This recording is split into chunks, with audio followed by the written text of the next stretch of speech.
Ben, bonjour et bienvenue à notre webinaire Les architectes face aux nouvelles technologies. Je m'appelle Camille Chamy et j'ai travaillé en architecture. Je travaillais comme architecte pendant des années, mais par la suite, j'ai toujours été attiré par tout ce qui était technologie, tout ce qui était logiciel.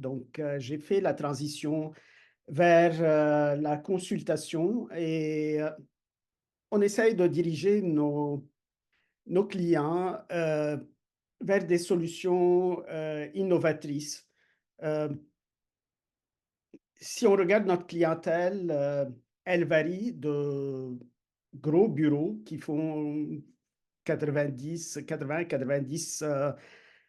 membres à des beaucoup plus petits bureaux d'architectes qui font quand même du très beau travail. Donc, euh, on les aide, on les oriente, on leur donne la formation dont ils ont besoin. C'est notre rôle. On est les partenaires de Graphisoft. On est exclusif pour l'Ontario, le Québec et les Maritimes.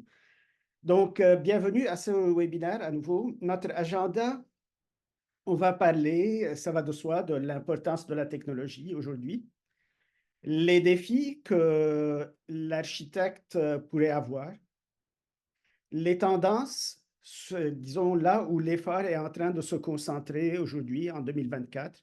Et puis, on va garder un certain temps pour pouvoir répondre à vos questions.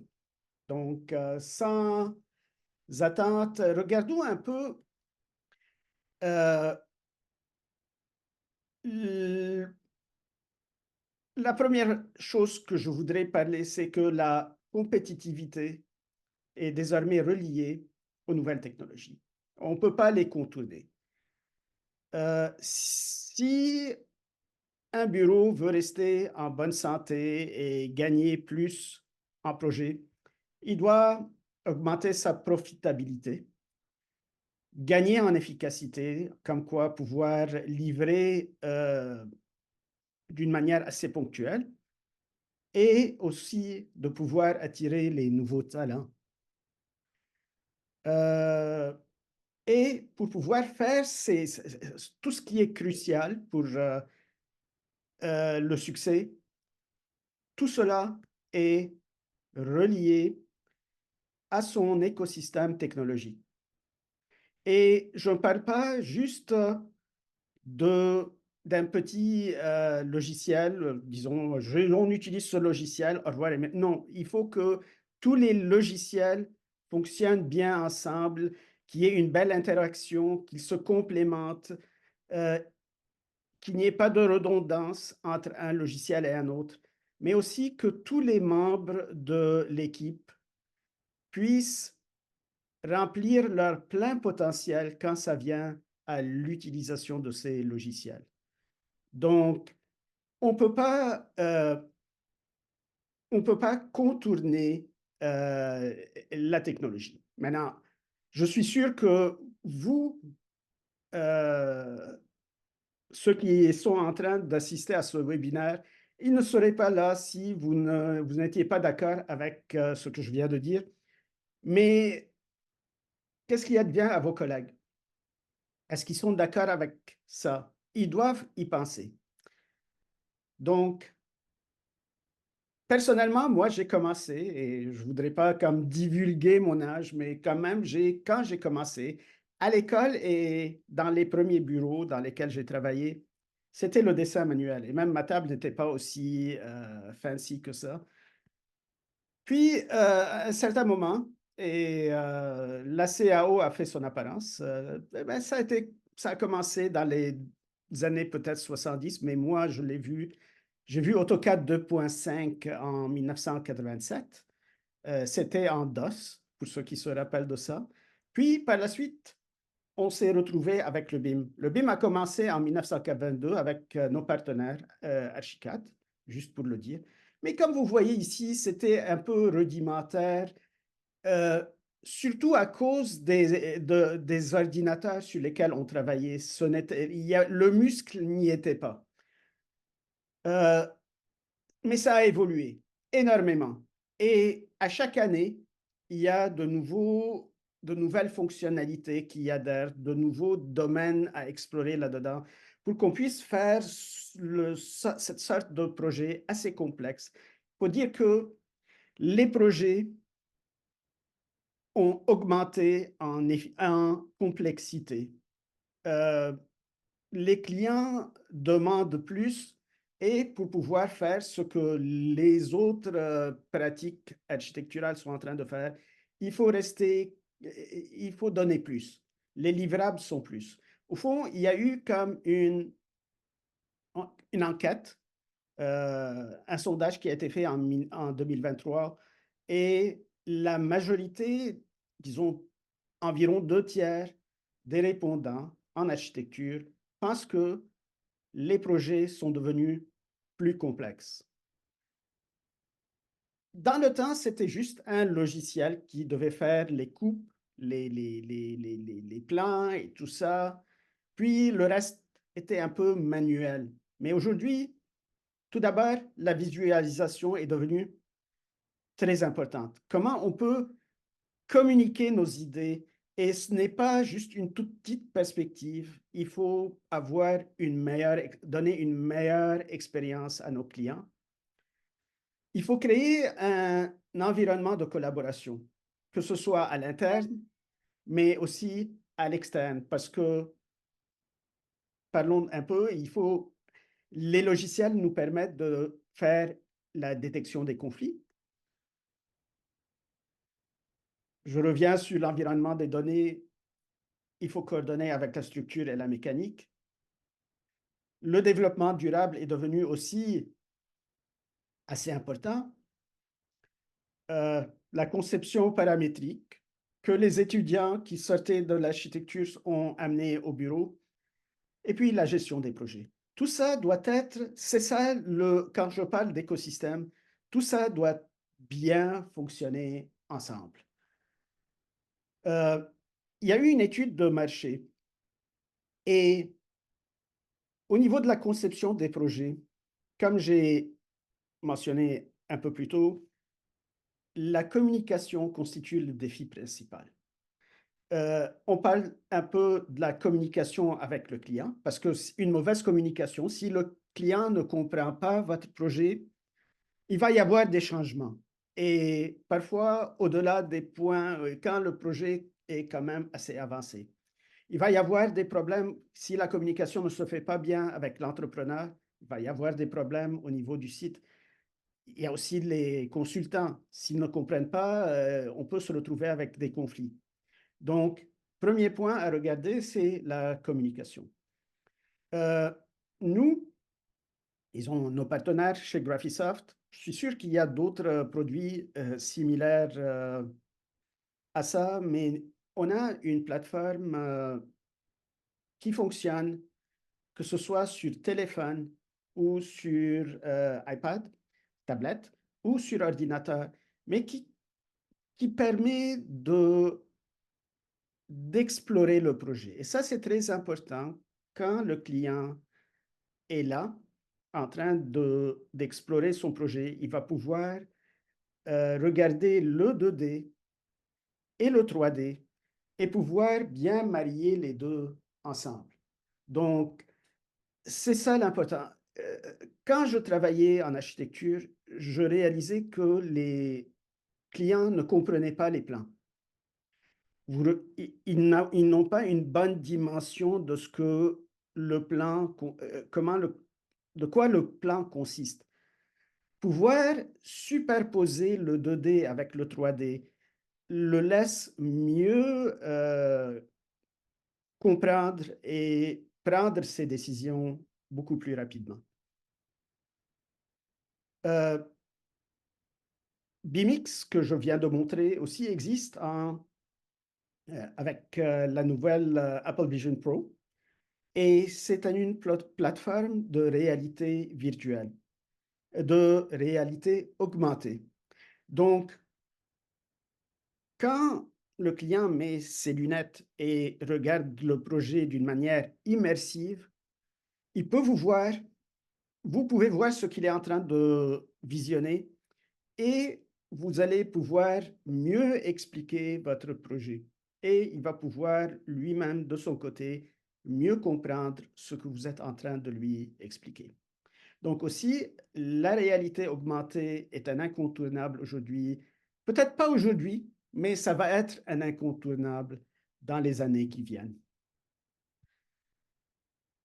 Parlant de collaboration aussi, euh, pour une meilleure collaboration, les différents intervenants, que ce soit les architectes ou les consultants, sont en train de passer d'une plateforme collaboratrice qui était locale, donc sur un serveur local, vers la solution nuagique. C'est plus facile à accéder.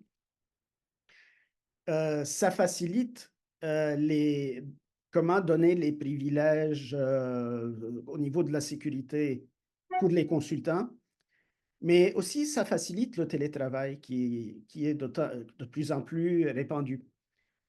Euh, Par contre, ça doit être ouvert et pouvoir intégrer toute version, disons, on ne peut pas s'arrêter à un format natif.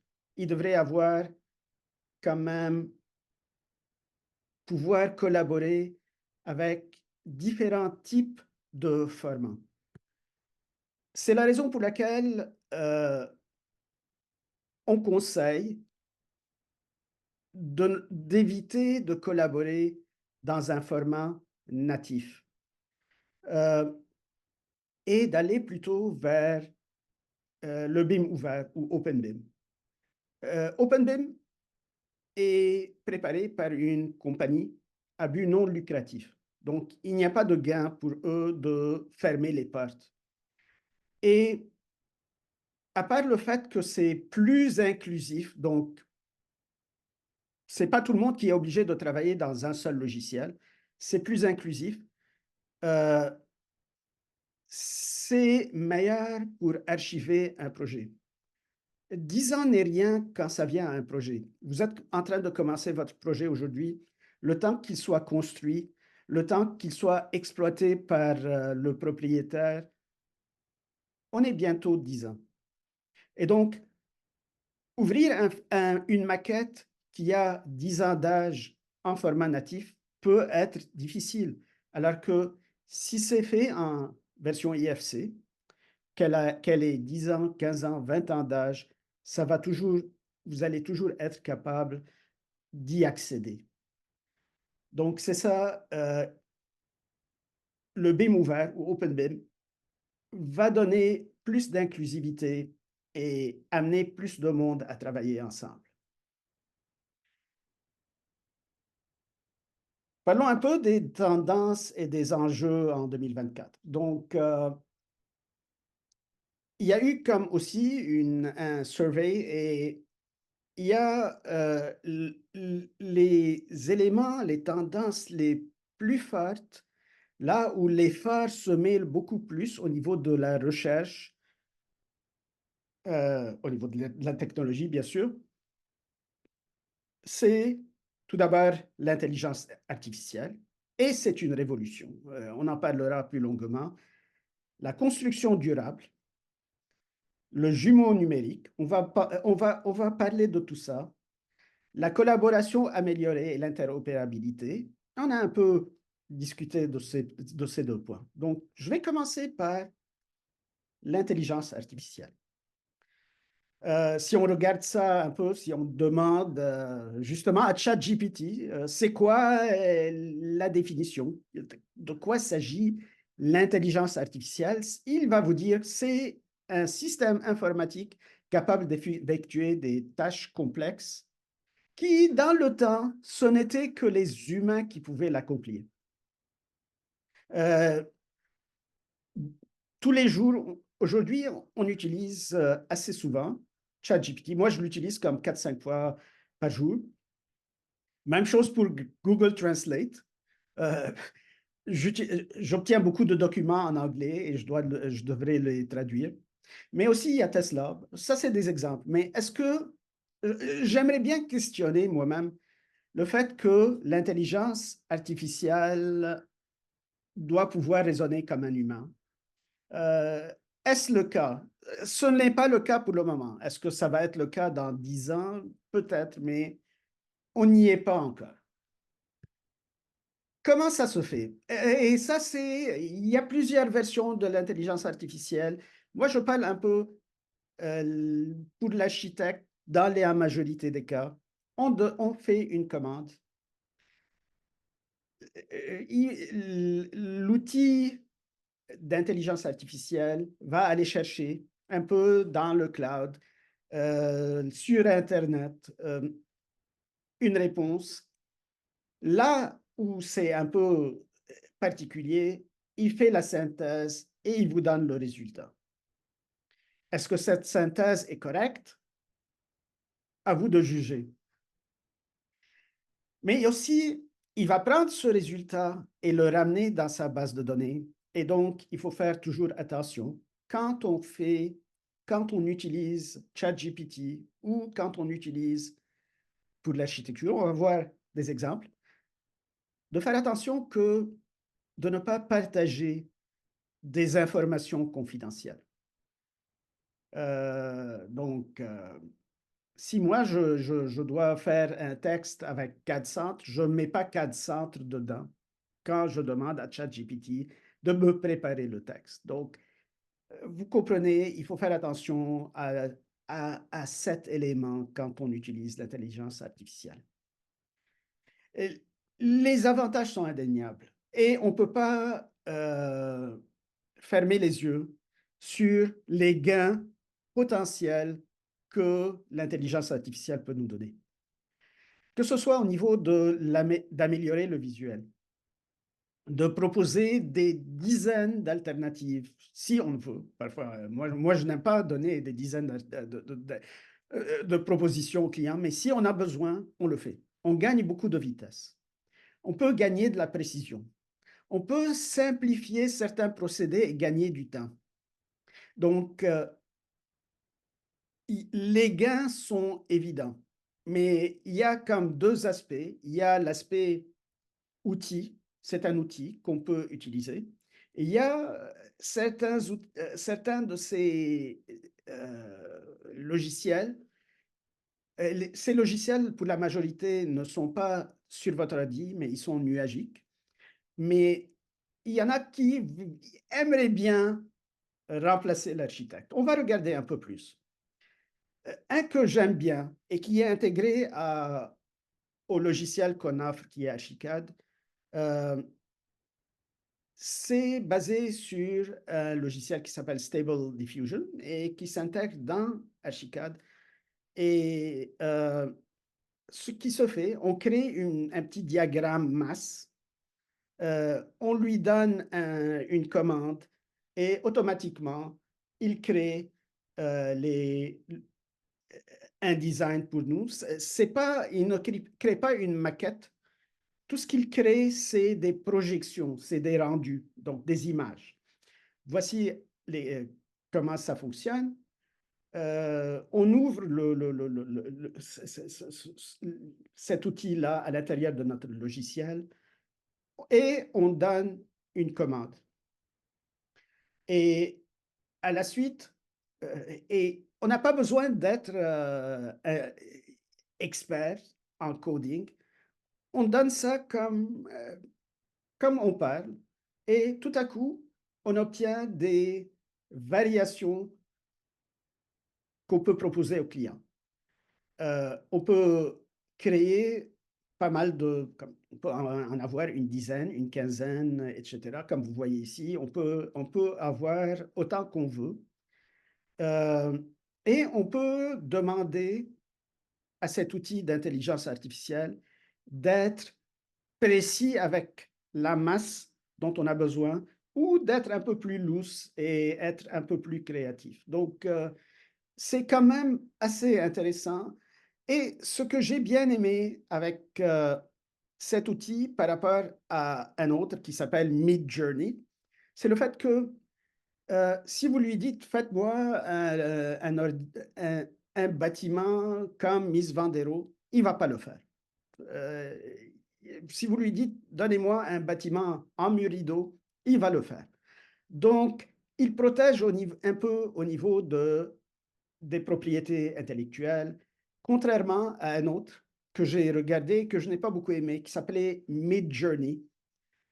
C'est bon pour un étudiant, mais quand ça vient à un architecte, on n'aimerait pas avoir un bâtiment qui ressemble à un bâtiment qui existe déjà. Voici un autre outil que j'ai bien aimé et qui combine un peu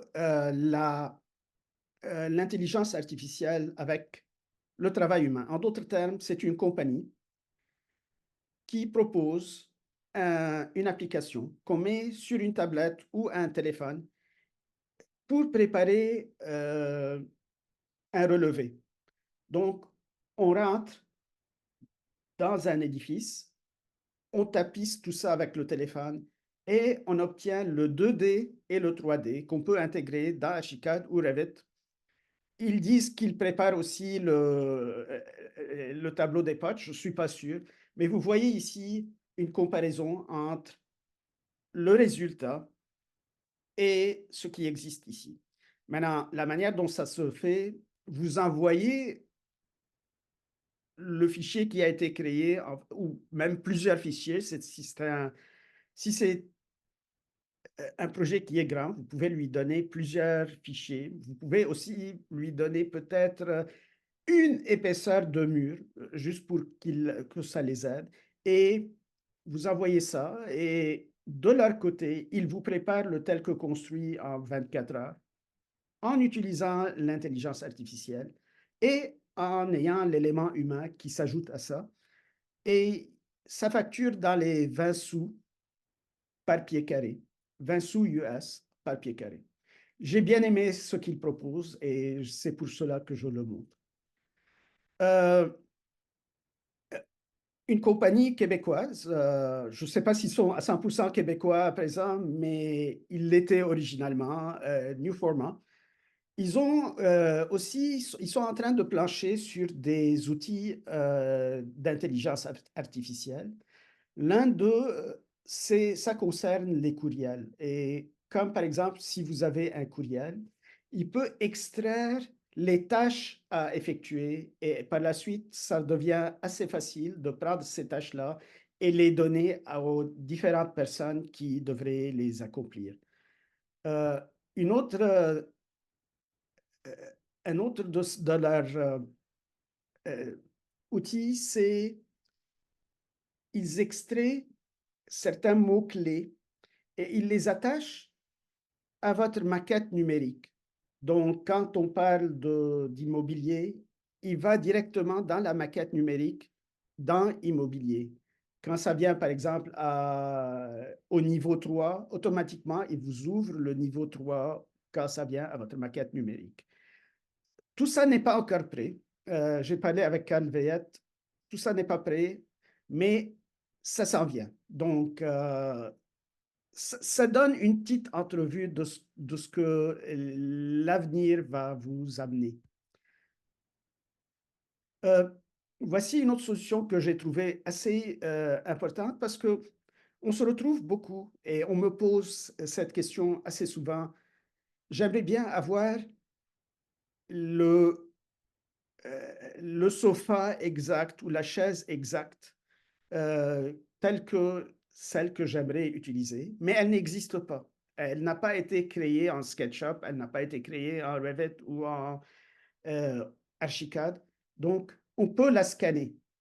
On peut utiliser notre téléphone, aller autour de notre objet à plusieurs niveaux et automatiquement, l'objet sera créé. Donc, c'est quand même assez intéressant. Je ne l'ai pas testé, mais si ce n'est pas prêt aujourd'hui, ça va être prêt demain. Celle-là, je l'aime un peu moins bien parce que je la trouve assez dangereuse, architecture. Je ne sais pas si quelqu'un l'a essayé, mais ce que ça fait, vous importez des fichiers, que ce soit en PDF ou en DWG, et vous les mettez dans votre site. Donc, voilà, on les insère à une certaine dimension et eux, ils s'ajustent. en conséquence. Je ne suis pas sûr, ça c'est une démo sur le site web. Peut-être le marketing y est allé d'un pied fort, mais quand même, c'est très puissant, je trouve, le fait qu'on peut, une fois que c'est à l'intérieur de ce logiciel-là, on peut changer les paramètres et lui, il garde certaines constantes, c'est les petits cercles que vous voyez. Et par la suite, il va vous projeter ça d'une manière ou d'une autre en 3D. On revient en 2D, on change certains paramètres. Vous voyez ici à votre gauche les paramètres en train de se faire changer et automatiquement, tout ça change au niveau de votre plan. Euh, il y a des éditions de base qu'on peut faire. Je ne l'ai pas essayé moi-même, mais je le trouve assez dangereux parce que la question est toujours qu'on pose, est-ce que l'intelligence artificielle va remplacer l'architecte? Je dirais non. Non, parce que pour moi, l'architecte, il y a plusieurs dimensions à sa profession. Il y a la dimension humaine, il y a la création de l'espace, il y a l'intégration du code du bâtiment. Il y a tellement de facteurs qui rendent la profession assez complexe. Il faut maîtriser, et ça prend des années pour maîtriser tous ces éléments et les mettre ensemble et les synthétiser. On n'y est pas encore.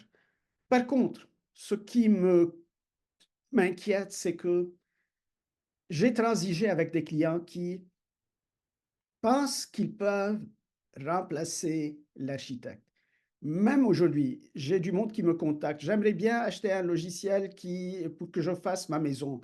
Ben, est-ce que vous avez pensé au code du bâtiment? Est-ce que vous avez pensé comment implanter les fonctions que vous voudriez? Non, mais ils pensent toujours qu'ils peuvent remplacer l'architecte. Et c'est là où je suis un peu concerné qu'ils puissent utiliser le logiciel, le tout dernier que je vous ai montré un peu, et vous amenez à l'architecte une proposition mi-cuite et lui dire, partez ça à partir d'ici. Et je sais que personne ne va partir ça à partir de ce point-là. Ils doivent recommencer à partir de zéro. Donc, c'est ça l'enjeu qui est beaucoup plus inquiétant que le fait que les logiciels vont remplacer l'architecte. D'accord. J'aimerais conclure sur ce point, cet aspect des choses, pour aller un peu plus vers la construction durable. Euh, à chaque fois qu'on aborde ce sujet-là, je remarque qu'il y a beaucoup d'architectes qui font leur projet et par la suite, ils envoient ça vers des compagnies qui vont s'occuper à s'assurer que c'est certifié, qu'ils obtiennent les certifications. Ce n'est pas la bonne approche. Euh, à mon avis, l'évaluation énergétique devrait se faire dès les étapes préliminaires du projet. Et c'est ça ce qu'on propose nous autres quand ça vient à notre logiciel, Archicad. Par contre, il y a d'autres solutions qui s'ajoutent à Revit pour pouvoir atteindre ce but-là. Euh, nous avons fait, je ne vais pas m'attarder là-dessus parce que ça prendrait l'heure et même plus, mais nous avons fait un webinaire l'année passée et qui est sur YouTube. Vous pouvez scanner le QR, le code QR ici. Et c'est très intéressant. Ça parle de l'évaluation énergétique et les choses qu'il faut faire pour pouvoir travailler sa maquette BEM, Building Energy Model. Donc, regardez ça, c'est bien fait. J'avais invité un architecte basé en Ontario et qui développe ses connaissances. Cela fait un bon 30 ans. Euh, Au-delà de l'évaluation énergétique, on doit aujourd'hui évaluer l'impact environnemental euh, sur tout le cycle du bâtiment. Quels matériaux on est en train d'utiliser? Comment construire son bâtiment? Euh, Personnellement, je pensais que les meilleures solutions passent par le préfabriqué, mais j'ai réalisé avec le temps que je me trompais. Donc, comment implanter ça? Mais aussi, c'est quoi l'empreinte environnementale lors de l'utilisation de ce bâtiment et quand ça vient le temps d'en faire la démolition? Donc, tous ces aspects-là, on va couvrir dans un ou un autre webinaire qui s'en vient en octobre. Donc, si vous voulez être parmi nous, je vais envoyer les invitations. Vous serez les bienvenus. Jumeaux digital maintenant. Euh, donc, le jumeau numérique fait référence à une représentation virtuelle du bâtiment ou d'une structure physique. Euh, donc, il reproduit partiellement ou dans son intégrité le bâtiment tel que construit. Ça commence par le jumeau descriptif, et ça, c'est ce que vous préparez quand vous travaillez en BIM. Euh, si votre maquette est prise et mise à jour telle que construite, on peut ajouter dessus des capteurs. Et je connais des ingénieurs qui sont en train de travailler sur cette technologie, d'ajouter des capteurs au niveau de la mécanique, mais ça peut être aussi à différents niveaux, électriques, etc. Et ça devient un jumeau informatif.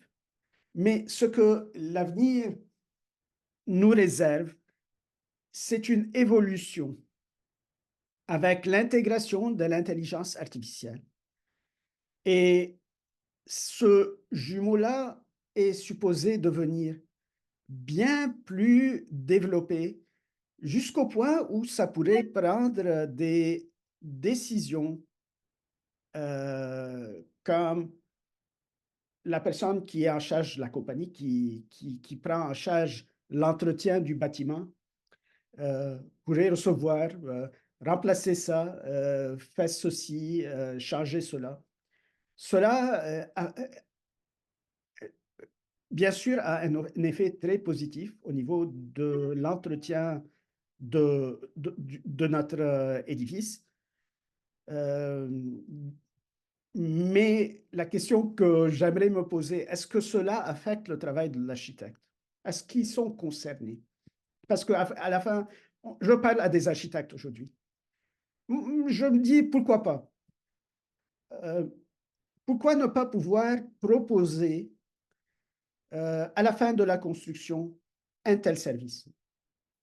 Euh, c'est une question que peut-être vous, aujourd'hui, architecte pratiquant, moi je ne pratique plus depuis une bonne période, vous pouvez y répondre et m'informer là-dessus.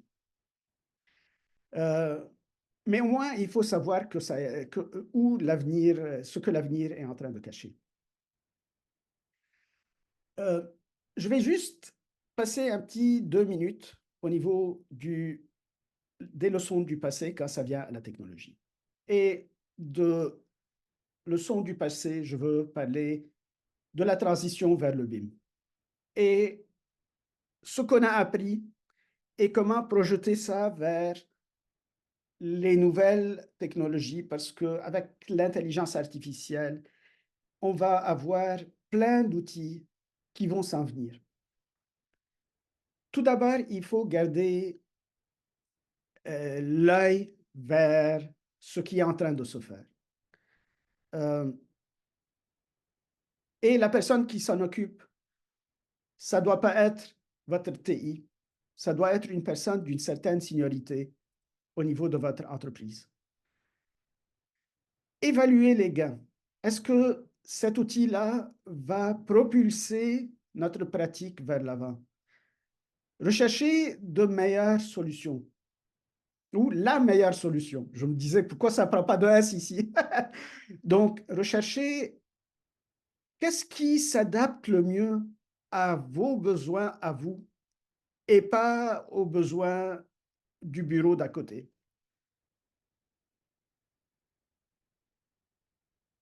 Une fois que cette décision est prise, il faut avoir une stratégie d'implantation, c'est-à-dire avoir une feuille de route. Qu'est-ce qu'on fait le mois qui vient, les 3 mois qui viennent, dans 6 mois, dans un an, dans 2 ans? Il faut donner la formation. Quand j'ai parlé de l'écosystème, j'ai parlé que toute l'équipe doit être à la page. On ne peut pas dire, bon, ce monsieur-là ou cette dame a travaillé pendant 30 ans avec en 2D. On ne devrait pas... tout le monde doit être à la page. Et on gagne en maturité. Quand on gagne en maturité, on gagne en efficacité, de l'expérience. Remettre tout le temps en question ce qu'on a fait. Dire, est-ce que ce qu'on est en train de faire est correct? Est-ce qu'il faut le changer? Est-ce qu'il faut transformer ça? Euh, Peut-être notre gabarit a besoin d'un petit peu un petit fine-tuning, une mise à point. Peut-être que la manière dont on pratique devrait être ajustée et créer des manuels explicatifs pour quelqu'un qui rentre tout frais dans le bureau, qu'il n'aille pas faire ouvrir à son compte, changer les standards. Il doit comprendre tous les standards avant de commencer à travailler. Une fois que tout ça est fait, on gagne au niveau des projets, on sauve du temps et on attire des jeunes talents. Les jeunes sortant de l'école sont attirés par les nouvelles technologies. Quand on sait qu'un bureau est innovateur, ils vont aller vers, ils voudraient travailler là-dessus, là-dedans. Et c'est comme ça que ce n'est plus du point A au point B, c'est cyclique. Ça commence, on passe par toutes ces étapes et on continue. D'accord. Alors, merci beaucoup pour tout le monde et j'espère vous retrouver en octobre quand je vais faire. Ça va être en anglais par contre parce que j'ai un invité qui est anglophone de Danemark à propos du Life Cycle Assessment. Merci beaucoup. À bientôt.